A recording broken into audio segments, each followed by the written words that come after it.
कर्मों का हिसाब। ये कहानी आपको कुछ सिखा के जाएगी। जन्म से मृत्यु तक सभी इंसान अपने किए हुए कर्म का फल भुगतते रहते हैं। मन वचन काया से कर्म का बंध होता है, तो साथ में कर्म की निर्जलता भी होती है। कर्म 3 प्रकार के होते हैं। पहला संचित कर्म, दूसरा क्रियमाण कर्म, तीसरा 3 प्रारब्ध कर्म। इन तीनों कर्म के आधार पर मनुष्य का जीवन चक्र चलता है और अपना आयुष्य कर्म पूरा करता है। कर्म का बंध कैसे होता है और उसका भुगतान कैसे होता है, कहानी के माध्यम से जानेंगे। कर्मों का हिसाब। मुस्कान का कॉलेज में पढ़ाई करते करते एक लड़के से प्यार हो गया। दोनों एक दूसरे को बहुत चाहते थे, इतना कि दोनों ने शादी करने का फैसला कर लिया। एक दूसरे के बिना जीने की कल्पना तक भी करते हुए उन दोनों को डर लगता था। आखिरकार दोनों ने शादी कर ली। शुरुआत में तो पति पत्नी का संग बहुत अच्छा लगता था, लेकिन जैसे जैसे समय बीतता गया आपस में मन मुटाव होने लगा और धीरे धीरे इतना बढ़ गया कि मुस्कान पर इतना उसका पति हाथ भी उठाने लगा। हर समय गाली गलौज से ही बात की शुरुआत करता। मुस्कान बहुत ही धार्मिक स्वभाव की थी, बहुत ज़्यादा भजन सिमरन और सेवा भी करती थी। किसी को कभी गलत न बोलना, सबसे प्रेम से मिलकर रहना, किसी का भी तिरस्कार न करना, अपमान न करना, नाम के अनुसरण, हमेशा मुस्कुराते रहना उसकी आदत बन चुकी थी। वो सिर्फ एक चीज़ से दुखी थी कि उसका पति उसको रोज किसी न किसी बात पर लड़ाई झगड़ा करता। उस आदमी ने उसे कई बार इतना मारा कि उसकी हाथ की हड्डी भी टूट गई थी, लेकिन मुस्कान के साथ लड़ाई झगड़ा करना, गाली गलौज करना उसके पति का रोज का काम था।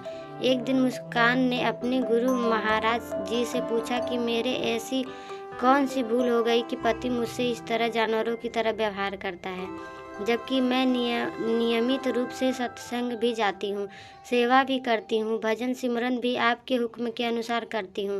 गुरु महाराज जी ने कहा, क्या वो तुझे रोटी देता है? मुस्कान ने कहा, हाँ जी देता है। गुरु महाराज जी ने कहा, फिर ठीक है, कोई बात नहीं। मुस्कान ने सोचा अब शायद गुरु की कोई कृपा हो जाए और वो उसको मारना पीटना छोड़ दे, लेकिन ऐसा कुछ नहीं हुआ।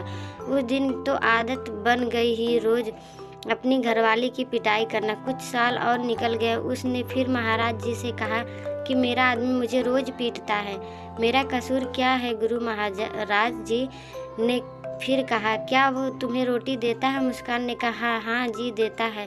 महाराज जी ने कहा, फिर ठीक है, तुम अपने घर जाओ। वह बहुत निराश होकर घर आ गई, लेकिन उसके पति के स्वभाव वैसे का वैसा रहा।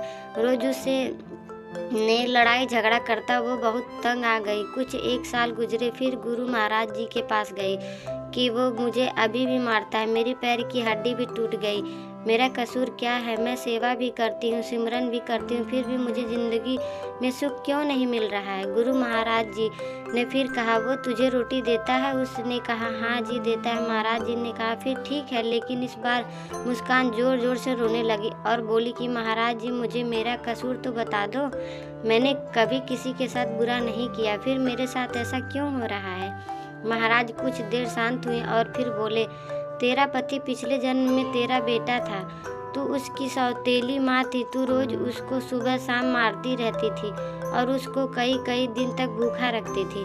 उसी कर्म का फल है। शुक्र मना कि इस जन्म में वो तुझे रोटी तो दे रहा है। ये बात सुनकर मुस्कान एकदम चुप हो गई। गुरु महाराज जी ने कहा, बेटा तो कर्म तुमने पिछली जिंदगी में किए थे, उसका भुगतान तो तुम्हें अवश्य करना ही पड़ेगा। फिर उस महिला ने कभी महाराज से शिकायत नहीं की, क्योंकि वो सच को जान गई थी। इसलिए हमें भी कभी किसी का बुरा नहीं करना चाहिए। सबके साथ प्रेम और प्यार के साथ आत्मीयता का व्यवहार करना चाहिए। हमारी ज़िंदगी में जो कुछ भी हो रहा है सब हमारे कर्मों का लेखा जोखा है, जिसका हिसाब किताब तो हमें देना ही पड़ेगा।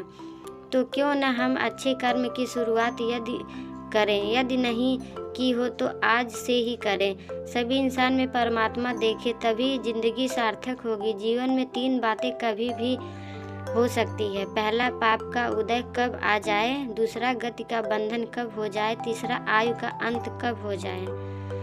Please like share and subscribe my channel. ऐसे कहानियों के लिए हमारे चैनल को सब्सक्राइब जरूर करें।